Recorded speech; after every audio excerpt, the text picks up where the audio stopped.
free shipping isn't free. This idea of free shipping has become pervasive, right? And there's a cost for that.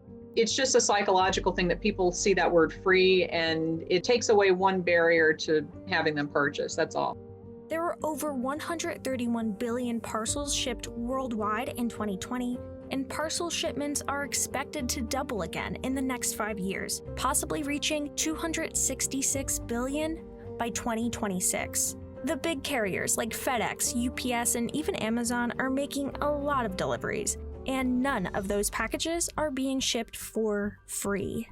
When consumers click that buy box, they often don't see what labor leads to a box on their doorstep. And those shipping costs are ever increasing. Anyone can offer an Amazon Prime 2-day shipping. It's just the cost that you as a brand might incur in providing that service. Very rough numbers. It might cost you anywhere from $25 to $35 for a typical transaction. That's a 2-day, right? That seems very expensive. People like free shipping because the word free is very powerful, even if people know that it's not really free because someone is paying for it. Here's why free shipping is a myth.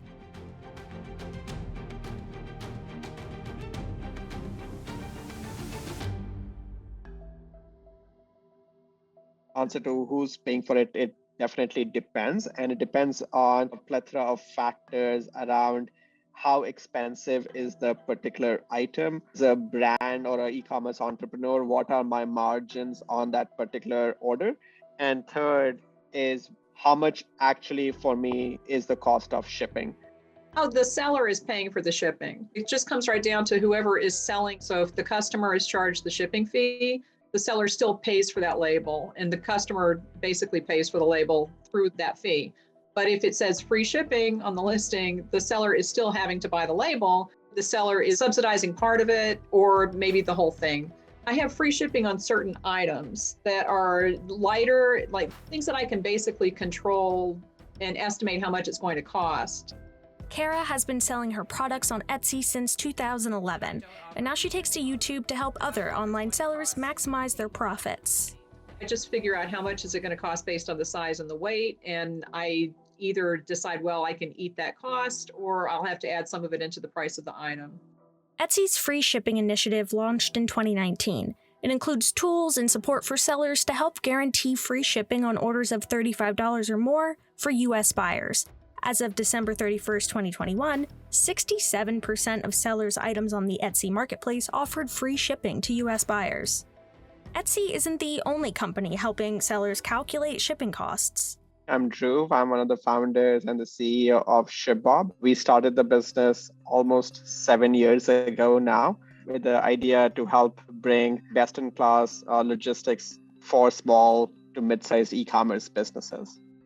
ShipBob helps these businesses coordinate their products, inventory, orders, and shipments efficiently, helping them keep up with big business like Amazon. We did a survey of merchants and close to 50 to 75% of the respondents said that they offer some sort of free shipping. Either it's blanket free shipping across the entire website, or it's free shipping to the consumers after their cart hits a certain threshold of either $50 to $75. What has happened in the last couple of years is that the actual cost of shipping that UPS and the FedEx and the DHL and the USPS charge to brands has gone up because their labor wage rates have gone up. Because there's so much volume, they're paying a lot of overtime excess, etc. So their cost of operating has gone up significantly, which then they're passing on to companies like us, which are then forced to pass on to brands that we work with.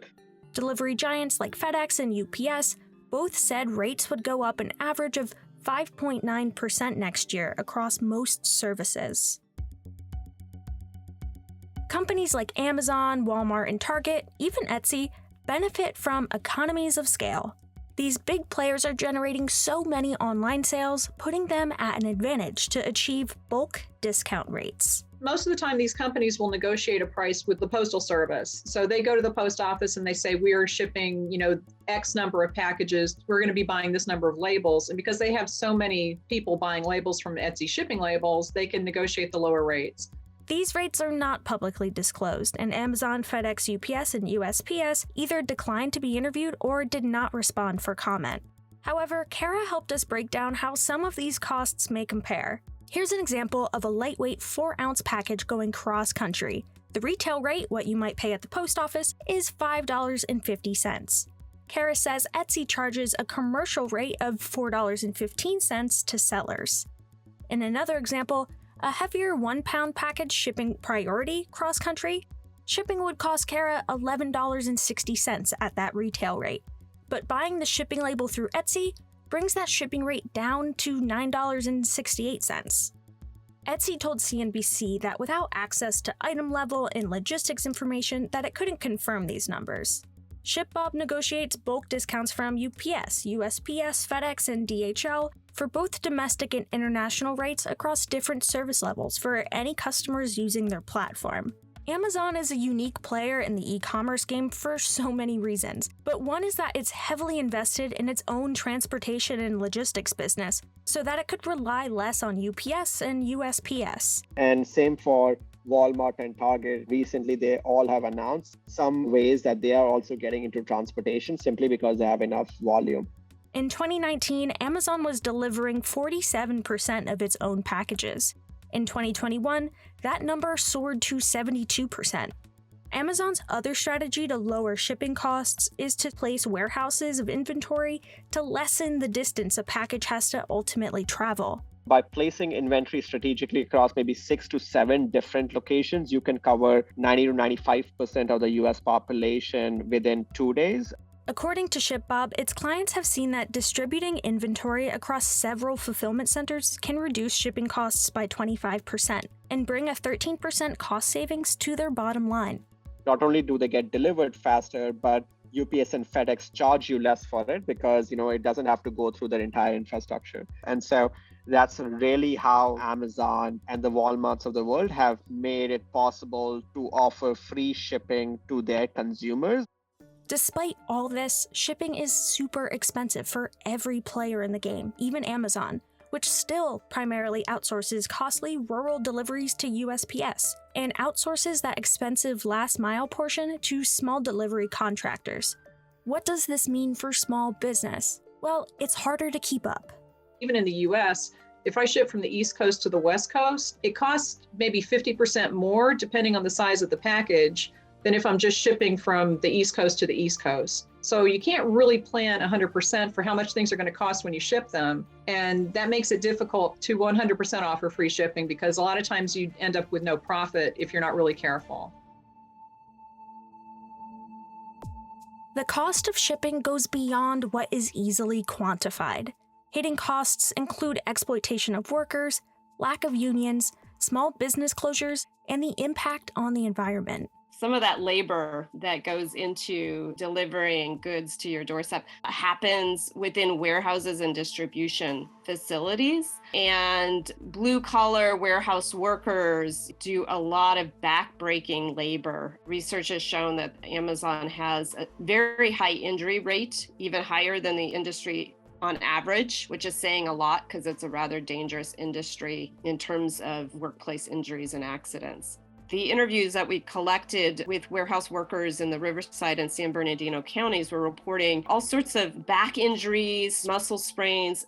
One other group of workers who make next day shipping possible are the delivery drivers, right? For example, part of Amazon's strategy was to invest in the most expensive part of the shipping process, getting a package that last mile.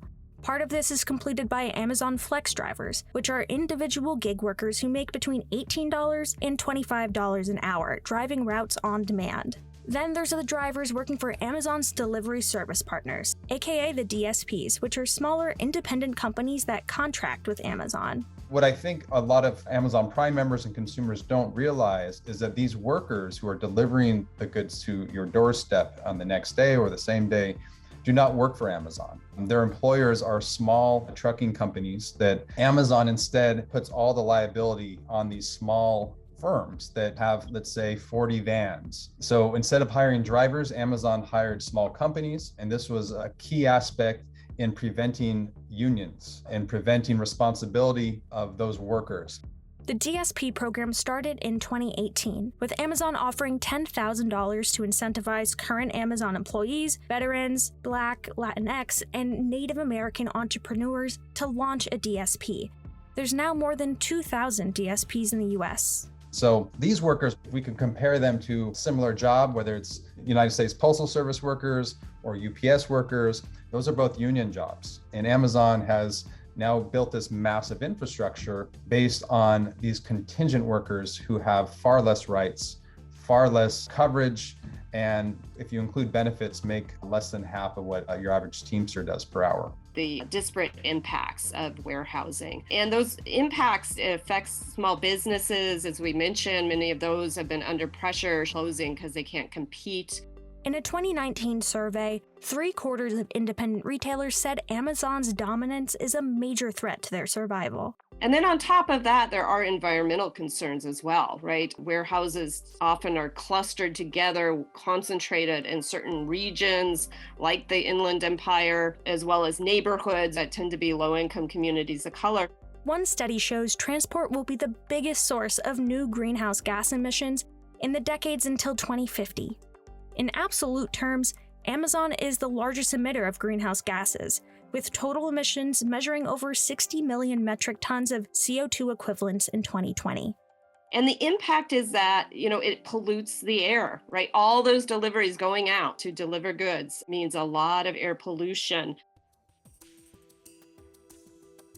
There's been a normalization of kind of instant consumer gratification. And what comes with that is then free shipping. Free shipping has become synonymous with that instant gratification. Offering free shipping ultimately impacts the bottom line for all retailers, not just because of the cost to ship something, but because consumers are more likely to complete a purchase if offered that free shipping. According to ShipBob, offering free shipping has proven to be the most effective website banner from a conversion standpoint. It also is a psychological thing where people see free, and even if you know that someone's paying for the label and you know that you're probably paying for the label within the cost of the item, it still is one less thing that you have to plan for. On the one hand, it is good for the customer psychologically without not having to plan for it. But on the other hand, it really puts pressure on people who can't afford to ship for free. And then it takes all of our profits. Offering free 2-day shipping on domestic orders showed that brands have been able to increase average amount spent per transaction by 97% and even reduce cart abandonment by 18%.